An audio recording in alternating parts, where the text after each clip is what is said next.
നമസ്കാരം. പതിരും കതിരും.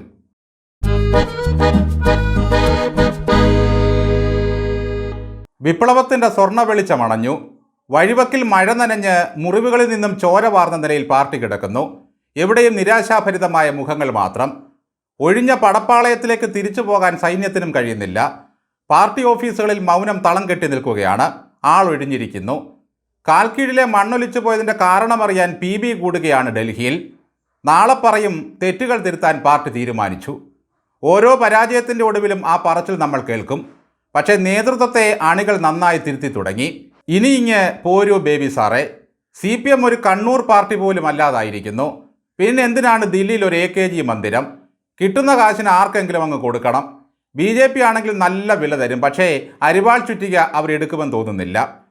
കെട്ടിടം വെറുതെ ഇട്ടാലുള്ള കുഴപ്പം ബംഗാളികൾ ആരെങ്കിലും കയ്യേറി തട്ടുകട തുടങ്ങിയെന്ന് വരും. വീണിതല്ലോ കിടക്കുന്നു ധരണിയിൽ എന്ന മട്ടിൽ പാർട്ടി തോറ്റിട്ടും ഒരാളും ക്രാപ്റ്റനെ കല്ലെറിയുന്നില്ല, കുറ്റം പറയുന്നില്ല, ആക്ഷേപിക്കുന്നില്ല. എന്നാൽ കോൺഗ്രസിലോ പാർട്ടിയെ ജയിപ്പിച്ചവനെ വകവരുത്തുകയാണ് അങ്ങ് ഹൈക്കമാൻഡ്. അങ്ങ് തന്നെ പ്രതിപക്ഷ നേതാവായി ഞങ്ങളെ നയിക്കണമേ എന്നൊരു അപേക്ഷ മാത്രമേ കമ്മികൾക്കുള്ളൂ. പക്ഷേ തോറ്റതിൻ്റെ പരാതി ആദ്യം പറഞ്ഞത് പെണ്ണൊരുത്തിയാണ്. ആണുങ്ങളിൽ ആണായവന്മാരൊക്കെ തോറ്റു വായടച്ച് വീട്ടിലിരിക്കുമ്പോൾ കായംകുളത്തെ പ്രതിഭ പാർട്ടി കാലുവാരിയ കഥ പറഞ്ഞു.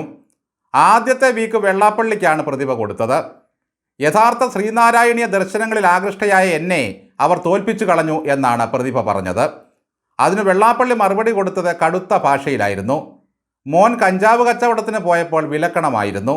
ആ കേസ് എങ്ങനെ ഇല്ലാതാക്കിയെന്ന് ജനങ്ങൾക്കൊക്കെ അറിയാമെന്നും വെള്ളാപ്പള്ളി പരിഹസിച്ചു. കള്ളും കഞ്ചാവും എല്ലാം ചേട്ടത്തി അനിയത്തിമാരുടെ മക്കളല്ലയോ? അങ്ങ് അതിനെയൊക്കെ ഇങ്ങനെ തള്ളിപ്പറയുന്നത് ശരിയാണോ സാറേ? ആ പിള്ളേര് വിറ്റതല്ല, വലിച്ചതേ ഉള്ളൂ. MD വാസുദേവൻ നായരും സജി ചെറിയാനുമൊക്കെ എത്രമാത്രം ബീഡിയാ വലിച്ചിരിക്കുന്നത് അത് അദ്ദേഹം പറഞ്ഞത് കേട്ടില്ലേ? ഒരമ്മയുടെ കടമയാണ് മക്കൾ ആപത്തിൽപ്പെടുമ്പോൾ ആരുടെ കയ്യും കാലും പിടിച്ചായാലും വേണ്ടില്ല രക്ഷിച്ചെടുക്കുക എന്നത്. അങ്ങൊരിക്കൽ മകന് വേണ്ടി ആരുടെയെല്ലാം കാല് പിടിച്ചു. 2019 തുഷാർ വെള്ളാപ്പള്ളിയെ അജ്മാനിൽ അറസ്റ്റ് ചെയ്തത് എന്തിനായിരുന്നു? 19 കോടി രൂപയുടെ ചെക്ക് മടങ്ങിയതിന് അല്ലായിരുന്നോ? വെള്ളാപ്പള്ളി ആരുടെയെല്ലാം കാലും കയ്യും പിടിച്ചാണ് മകനെ രക്ഷിച്ചത്. മക്കളെ പിഴച്ചെന്ന് കരുതി മാതാപിതാക്കൾ തള്ളിപ്പറയുമോ സാറേ? അതിനൊരു ബാലകൃഷ്ണപിള്ള മാത്രമേ കാണൂ. പുകഞ്ഞ കൊള്ളി പുറത്ത് എന്നൊക്കെ പറയാൻ. മറ്റൊരു പരാതിക്കാരൻ ആരിഫ് ആണ്. വെള്ളാപ്പള്ളി കാലുവാരിയെന്നാണ് പുള്ളിയുടെയും സങ്കടം.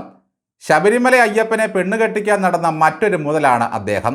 അതിനുശേഷം ഇന്നുവരെ ആ പുള്ളി ഗതി പിടിച്ചിട്ടില്ല. ചേടാ, അപ്പോൾ LDFിൻ്റെ ഘടകകക്ഷിയാണോ SNDP? എല്ലാവരും ഇങ്ങനെ പരാതി പറയാൻ തുടങ്ങിയാൽ വെള്ളാപ്പള്ളി എന്തു ചെയ്യും?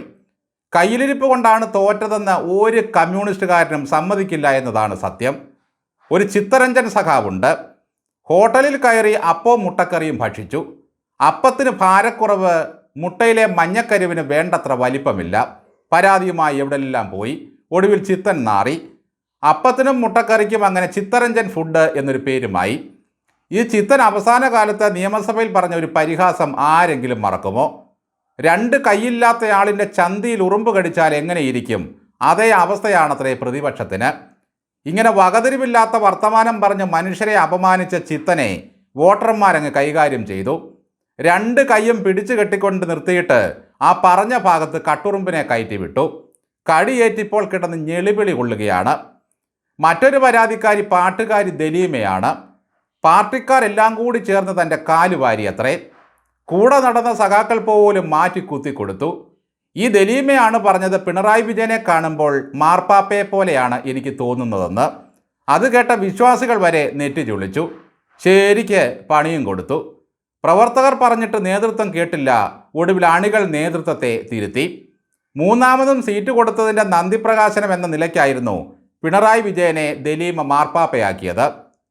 ഇപ്പോൾ AKG സെൻറ്ററിൻ്റെ ചിമ്മിനിയിൽ നിന്നും പാർട്ടിയുടെ വെളുത്ത പുക വന്നുകൊണ്ടിരിക്കുകയാണ്. ഇനി പുറക്കാട്ട് കടപ്പുറത്തു കൂടി പാട്ടും പാടി നടന്നാട്ടെ ദലീമ.